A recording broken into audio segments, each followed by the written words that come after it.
Mesdames, Mesdemoiselles, Messieurs, bonsoir et bienvenue à cette édition sur les antennes de Numérica Télévision. Tout de suite, les titres.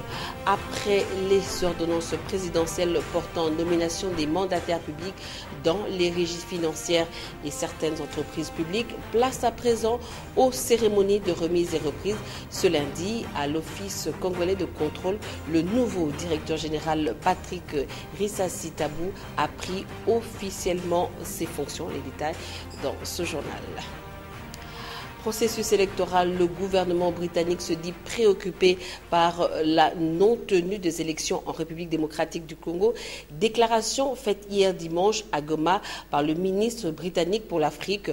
Par ailleurs, James Wharton a estimé qu'il fallait éviter les risques de blocage et de conflit.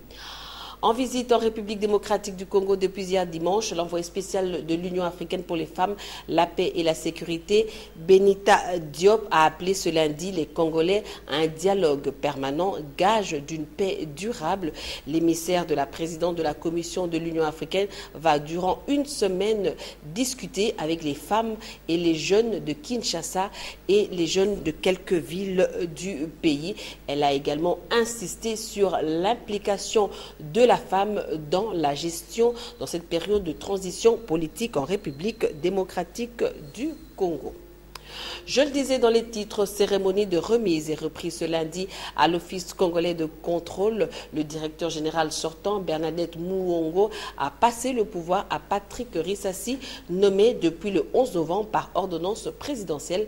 Ce dernier s'engage à travailler pour le bien-être des agents et cadres de cette entreprise publique. C'est ce que nous dit Élisée Manfou et Serge Mitelesi dans ce reportage.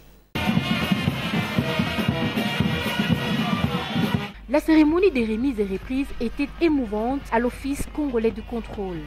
Elle est intervenue une semaine après la nomination de mandataires dans certaines entreprises publiques. Le nouveau comité de gestion s'engage à travailler dur pour redynamiser l'entreprise. Nous devons remettre nos équipes au travail pour espérer des changements dans les conditions actuelles que nous déplorons tous.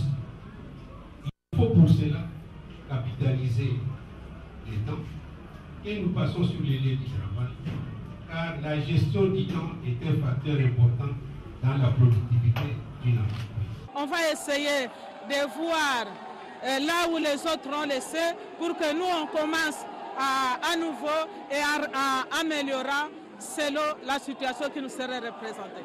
Le secrétaire général des syndicalistes de travailleurs de l'OCC s'est dit satisfait de cette nomination qui tombe à point nommé. L'OCC connaissait déjà un chaos, mais le président de la République a compris à temps qu'il fallait mettre un fils maison qui pouvait relever les défis de cette maison. Nous sommes très contents, très ravis. Les combats, bien sûr, nous n'avons pas combattu des individus, mais nous avons combattu un système. C'est un système, l'entreprise allait vers le chaos. Et comme je vous ai dit tout au début, merci beaucoup au chef de l'État d'avoir compris. On a sauvé l'OCC, donc on vient de sauver toute la population congolaise. Le nouveau comité de gestion de l'Office congolais de contrôle a un défi majeur à relever. C'est celui de la paye des agents et cadres qui revendiquent plusieurs mois d'arrivée de salaire.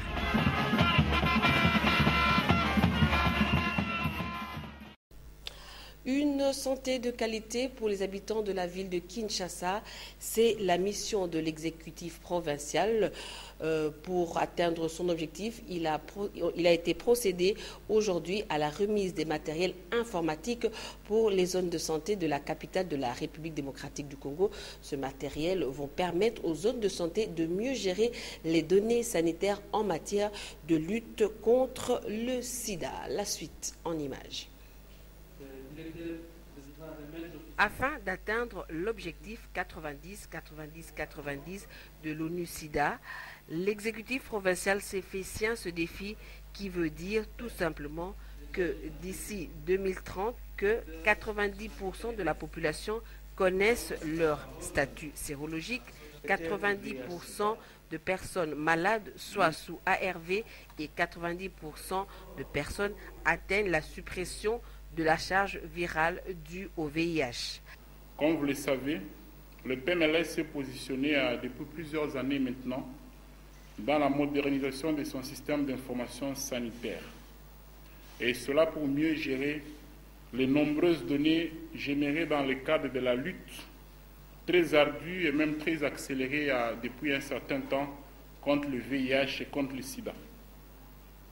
À ce jour, la riposte organisée à travers le territoire national montre une inclusion croissante des malades sous traitement antirétroviral chaque année, atteignant jusqu'à 25 000 nouvelles admissions. Comme vous pouvez l'imaginer avec moi, les préalables pour cette extension demeurent le renforcement des capacités des prestataires ainsi que le renforcement des structures dans les 2 logiciels. Et cela se reposera évidemment sur la connexion Internet, sur la dotation en kits informatiques et accessoires. La remise de ce matériel informatique par le Fonds mondial au PNMLS va permettre de mieux gérer les données sur le VIH de la population quinoise. C'était une petite cérémonie, comme vous l'avez dit, de remise de matériel informatique aux zones de santé pour mieux gérer les données de VIH. J'ai saisi cette opportunité au nom de son Excellence Monsieur le Gouverneur pour remercier le ministère national de la Santé et le Fonds mondial, notre partenaire qui a accordé ces matériels à la ville-province de Kinshasa. Le ministre provincial de la Santé invite les médecins chefs de zone bénéficiaires de ce matériel à le gérer en bon père de famille. Dans le reste de l'actualité, l'UNESCO a condamné ce lundi l'assassinat la semaine dernière au Kasaï oriental de Marcel Loubala, journaliste de la télévision nationale, par des hommes armés. Dans un communiqué, Irna Bokova compte sur les autorités congolaises pour qu'une enquête approfondie soit diligentée et que les auteurs de ce crime soient traduits en justice. Célébration ce lundi 21 novembre de la Journée internationale de la télévision. La journée a été créée par l'ONU en signe de reconnaissance de l'importance de la télévision dans la diffusion de l'information. Près de 42 chaînes de télévision émettent en République démocratique du Congo et parmi elles, certaines envisagent de basculer à la TNT sans pourtant avoir un contenu exigé par la télévision numérique terrestre. Les détails dans ce reportage de Jephté Kitsita et Serge Mitelezi. En véritable instrument de diffusion de l'information, la télévision demeure les médias les plus suivis. Néanmoins, le contenu reste un défi majeur pour les télévisions congolaises à l'heure du numérique. Le professeur Arthur Yenga, expert en radio et télévision, dresse un tableau sombre de la télévision congolaise. Parler de la télévision en général, d'abord c'est un média assez important qui a eu son essor en plein XXe siècle. Ça a été un média dominant que les populations suivaient, que les familles suivaient, et qui a eu, quand on a parlé des effets des médias après la radio, donc c'est la télévision qui a pris une grande place. Il y a du bon, il y a du moins bon, parce que dans cette libéralisation, il y a peut-être des stations ou des chaînes qui fonctionnent selon les normes, mais il y en a peut-être aussi d'autres qui ne fonctionnent pas selon les normes professionnelles, je veux dire. Je veux donner des recommandations. Il faut qu'il y ait des normes dans les secteurs. Les télévisions qui ne correspondent pas ou qui ne répondent pas aux normes devraient être fermées simplement. Il faut qu'il y ait une autorité de régulation qui fasse respecter les normes. Les journalistes en formation se montrent très sévères quant aux programmes diffusés par les télévisions congolaises. Il y a des chaînes qui transmettent de l'éducation à travers de chansons éducatives et de programmes, tels que des programmes de politique ou encore des leçons de morale. Vous savez, notre télévision aujourd'hui donne beaucoup plus de priorité au divertissement. Alors, le divertissement, c'est juste pour amuser. Personnellement, je dirais oui, parce que j'ai travaillé sur ça dans mon travail de fin de cycle. J'ai travaillé sur le contrat éducatif dans la grille de programme d'une chaîne de télévision. Et selon ce que j'ai eu à expliciter dans mon travail, je peux dire que oui, la télévision forme aussi. Parce que la chaîne où j'avais travaillé avait quand même de des émissions éducatives qui passaient. Donc je pourrais dire qu'il y a des chaînes congolaises qui éduquent pas assez, mais ça éduque quand même. La République démocratique du Congo a migré vers la télévision numérique terrestre depuis 2015. Mais les télévisions ne se sont pas adaptées au rythme de l'évolution de la technologie.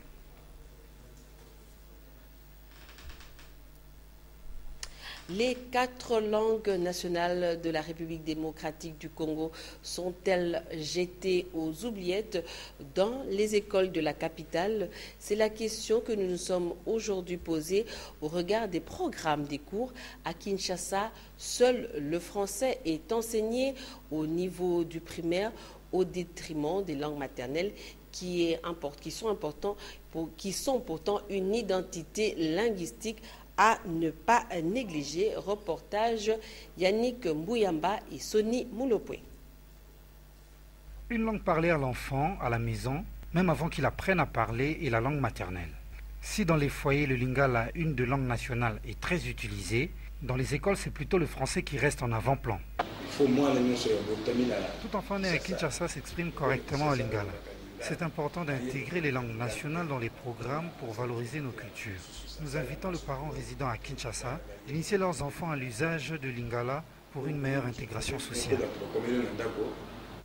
Les 4 langues nationales sont une richesse à exploiter dans l'enseignement primaire. Un bon apprentissage s'effectue à l'enfance. Les Kikongo, le Swahili, les Chiluba et les Lingala devraient figurer dans les programmes des cours pour la sauvegarde de l'identité culturelle. En sport, au championnat national zone ouest, à la demande de Ndombe, les Verts et Noirs de Bandundu recevront le Football Club Renaissance du Congo le mercredi 23 novembre au stade Tata Raphaël. Auparavant, dans une rencontre des perdants de la 15e journée, MK découdra avec Shark 11. La 16e journée s'est ouverte sur la belle promenade de santé du DSMP, vainqueur de MK par 3-0. Autre victoire, celle de RCK devant Shark 11 par 2-0. Les détails avec notre sportif maison Paul Cazozo. À la mi-temps, 0 but partout entre l'Éric Lomotampembe pour le compte de la 16e journée de la phase retour de la zone ouest du championnat national. La deuxième période, une tranche bien différente de la première, est ponctuée de 3 buts pour les Immaculés. La 55e minute, ouverture du score par Ricky Toulengi Sindani sur un centre de Francis Kasadi de droite vers la gauche. 61e minute, deuxième but, Idering et doublé personnel du même Ricky Toulengi Sindani. Puis, il y aura un 3e et dernier but signé Diara Ismaïla pour le compte des Immaculés. 3-0 pour le Dering. Une victoire synonyme de démenti formel, affirme Ikanchi Doxa sur le non-paiement, sur la rumeur du non-paiement de salaire du joueur de Berico.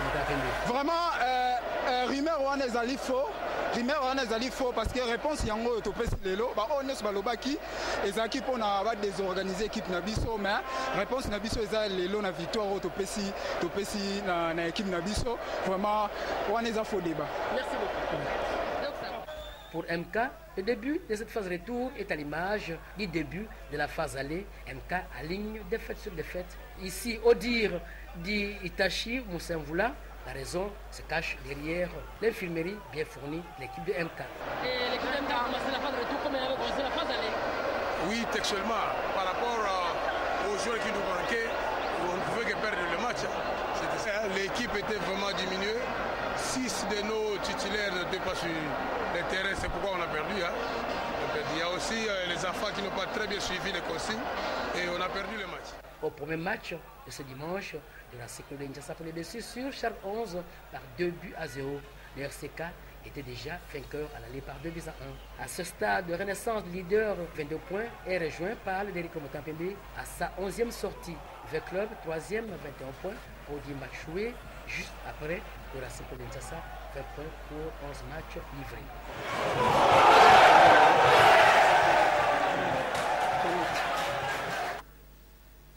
Sport encore, faute de moyens financiers. Depuis quelque temps, la Ligue provinciale de cyclisme organise des cours autour du stade Tata Raphaël. Pour cette deuxième session, les coureurs ont participé aux 3 épreuves pour une seule ligne en élimination directe et une contre la montre. L'objectif poursuivi, maintenir la performance des cyclistes. Encore une fois, Paul Kazozo pour le reportage. Depuis 10 semaines, la Ligue provinciale du cyclisme de Kinshasa a installé ce pénate au complexe omnisport du stade Tata Raphaël pour des courses hebdomadaires. Et contrairement aux autres occasions, pour cette 10e session, au programme de la Ligue Procycline, une course et 3 épreuves. Oui, bon, la course est bien déroulée. On a toujours un même nombre de coureurs. Les autres nous dénigrent un peu. Mais ça s'est bien passé. On a fait 3 courses en même temps. On a fait une course en ligne, une course éliminatoire et puis une course contre la montre individuelle. Qui d'alors du choix du stade Tata Raphaël? On cherche un peu des endroits où il n'y a pas besoin de beaucoup de sécurisation parce qu'on n'a pas d'argent, on n'a pas de sponsor. Mais c'est vrai que faute de moyens, on est obligé de chercher des endroits où justement on n'a pas besoin d'argent pour la sécurisation parce que tout ça, ça nous coûte cher. Donc on organise ici avec une petite collation et puis vraiment des petits moyens. Certes, pas de moyens financiers. Qu'est-ce qui justifie alors cette journée de course des pauvres, entre guillemets? Certains, on voit les progrès de chacun en fait. Même avec les petites courses qu'on organise, les performances des cyclistes s'améliorent. Donc ça nous donne vraiment, ça nous encourage à continuer dans ce sens. Au bilan final, pour la course en ligne de 40 km, concourue par 19 compétiteurs, la victoire à Jonathan Lianza en 53 secondes. À l'épreuve contre la montre, la palme est vainqueur à Cyril Ntambwe en 1 minute 18 secondes.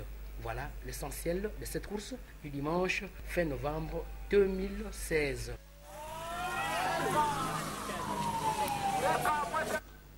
Mesdames, Messieurs, place à présent à la revue de presse. Les journaux parus ce lundi dans la capitale ont été sélectionnés par Tapi Lutuno et commentés par Michel Kéré-Kéré. Revue de presse.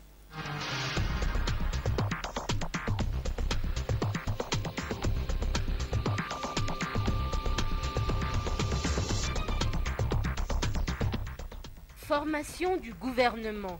Les dépêches des Brazzaville annoncent les consultations. Des consultations qui sont déjà ouvertes dans les différentes composantes et ayant bien sûr pris part au dialogue en vue de mettre sur pied la nouvelle équipe gouvernementale dans les meilleurs délais. Mais attention, prévient le palmarès, il y a déjà des couacs pour la formation de ce gouvernement de large union nationale. Le quotidien constate que les partis ont des difficultés à s'accorder sur les ministères de souveraineté, précisément celui de la défense nationale, de l'intérieur, des finances, des affaires étrangères et de la justice. Sur le même dossier, Géopolis Hebdo suppose qu'il faudrait d'abord une rencontre entre les chefs de l'État et le Premier ministre avant la formation du gouvernement. Les 2 personnalités vont discuter notamment de la politique générale à mener pendant cette période charnière avant l'organisation des élections. Aussitôt nommé, aussitôt attaqué. La prospérité index certains membres de la majorité et de l'opposition qui ne donnent pas la moindre chance de réussite à celui qui était le conseiller d'Étienne Tshisekedi, dont sa mission essentielle d'organiser les élections en avril 2018. La tempête des tropiques va au-delà des attaques verbales. Le journal révèle que l'ex-président du groupe parlementaire UDPS et alliés est cité dans un dossier complexe et compliqué qui risque de compromettre sa carrière politique. Il s'agit de sa double nationalité. Pour certains opposants, Badi Banga ne peut pas être Premier ministre en République démocratique du Congo étant donné qu'il possède la nationalité belge. C'est tout simplement un faux procès et un faux débat contre Sami Badibanga, répond Forum des As. C'est donc inutile. Le nouveau Premier ministre, de par ses origines bien référencées au centre du pays et sa naissance dans la capitale congolaise, est bel et bien et naturellement congolais, point trait. La tempête des tropiques soulève le piège des Matata ou l'héritage du Premier ministre sortant à Sami Badibanga. Le journal fait allusion aux nominations des proches Matata Pogno à la tête des principales régies financières du pays. L'hebdomadaire explique que l'ex-premier ministre a fait exprès de conserver une mainmise sur la haute finance de la République. Terminons avec cette alerte de maître Lumea Dumalegui dans les colonnes des Congo Nouveau. La nomination de Badi Banga au poste de Premier ministre constitue un risque pour le rassemblement. Pour l'élu de la ville de Kikwit, la nomination du président du groupe parlementaire de l'UDPS et alliés ne doit pas être prise à la légère car elle peut être source de conflits au sein de la plateforme de l'opposition. Merci Michel Etapi pour cette revue de presse au programme ce soir sur la haine à partir de 21h. L'émission Noticias, Rachel Kitita reçoit Maître Lumea Dumalegui. Rachel et Maître Lumea vont scruter l'actualité de l'heure. Malheureusement, Sporting Club Numérica ne sera pas au rendez-vous ce soir. Dixon Yala vous fixe rendez-vous pour lundi prochain. Mesdames, Messieurs, c'est ici que prend fin ce journal. Merci de l'avoir suivi et bonne suite de programmes sur nos antennes. Au revoir et à demain, 19h.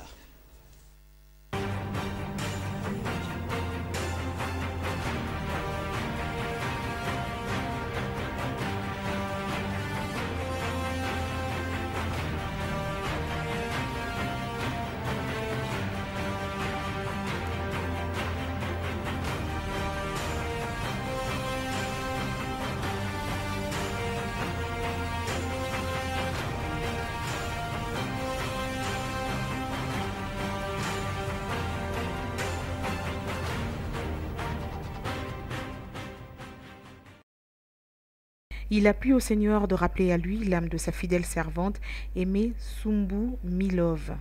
Décès survenu le jeudi 10 novembre 2016 en Allemagne. Les familles Biaya Kalala Justin, Sumbu Lusumbu Richard, Mukoni Mutamba Elisabeth et le pharmacien Mulamba Biaya Richard ont la profonde douleur d'annoncer aux parents, familles, amis et connaissances le décès de leur fille, belle-fille, épouse et sœur.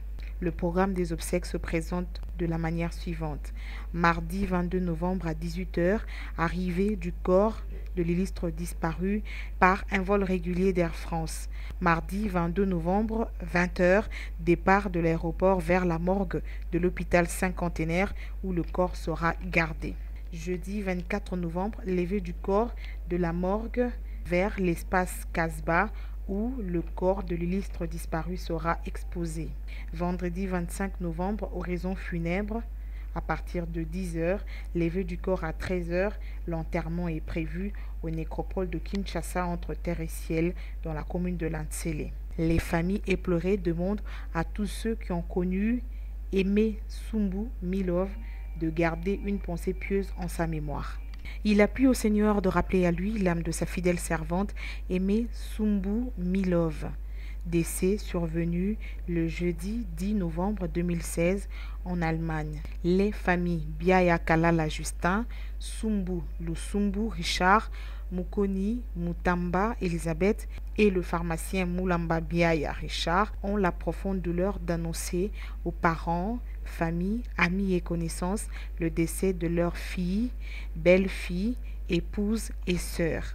Le programme des obsèques se présente de la manière suivante. Mardi 22 novembre à 18h, arrivée du corps de l'illustre disparu par un vol régulier d'Air France.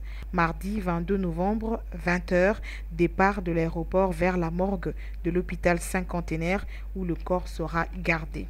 Jeudi 24 novembre, levée du corps de la morgue vers l'espace Casbah où le corps de l'illustre disparu sera exposé. Vendredi 25 novembre, oraison funèbre, à partir de 10h, levée du corps à 13h, l'enterrement est prévu au nécropole de Kinshasa entre terre et ciel dans la commune de Lantsele. Les familles éplorées demandent à tous ceux qui ont connu Aimé Sumbu Milov de garder une pensée pieuse en sa mémoire.